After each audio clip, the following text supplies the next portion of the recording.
សួស្តីអ្នកទាំងអស់គ្នាថ្ងៃនេះខ្ញុំមកបង្ហាញអំពីរបៀបភ្ជាប់ជញ្ជីងឆ្លាតវៃ Venus VF ជាមួយនឹង app នៅលើទូរស័ព្ទដៃជំហានដំបូងគឺយើងធ្វើការចូលមកកាន់ App Store រួចដំឡើង app ដែលមានឈ្មោះថា Verifit ក្រោយពីយើងបានដំឡើងរួចយើងចុចពាក្យថា Open ដើម្បីចូលទៅកាន់ app រួចចុចពាក្យថា Allow រួចចុចពាក្យថា Allow ចុចពាក្យ Allow one រួចចុចពាក្យថា Allowបន្តមកទៀតចុចពាក្យថា Turn on all នោះវានឹងលោតចូលមកកាន់ app របស់យើងតែម្ដងចុចពាក្យថា Start to use រួចចុចពាក្យថា I agree ចូលមកដល់ត្រង់កន្លែងជ្រើសរើស Country Origin យើងត្រូវរកពាក្យថា Cambodia ឬក៏យើងអាចសរសេរតែម្ដងក៏បានចូលដល់ត្រង់ចំណុចនេះគឺយើងត្រូវដាក់ឈ្មោះរបស់យើងរួចបំពេញនូវព័ត៌មានមួយចំនួនដូចជាភេទខែឆ្នាំកំណើតកម្ពស់និងទម្ងន់ជាដើម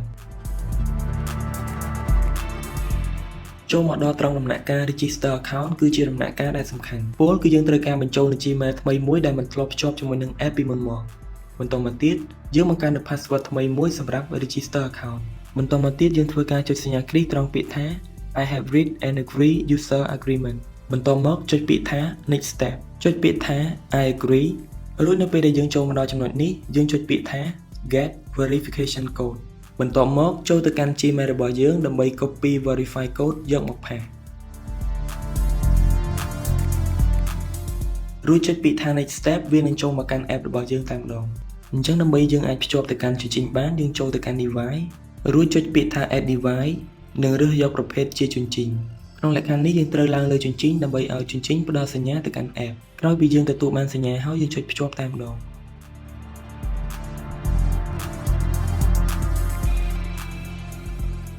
មួយវិញទៀតប្រសិនបើបងចង់ប្រើប្រាស់ app ជាភាសាខ្មែរបងត្រូវចូលទៅកាន់ setting របស់ទូរស័ព្ទដៃរួចផ្លាស់ប្ដូរជាភាសាខ្មែរបន្តមកទៀតនៅពេលដែលបងចូលទៅកាន់ app វិញនោះវានឹងដំណើរការជាភាសាខ្មែរដូចទូរស័ព្ទដែរ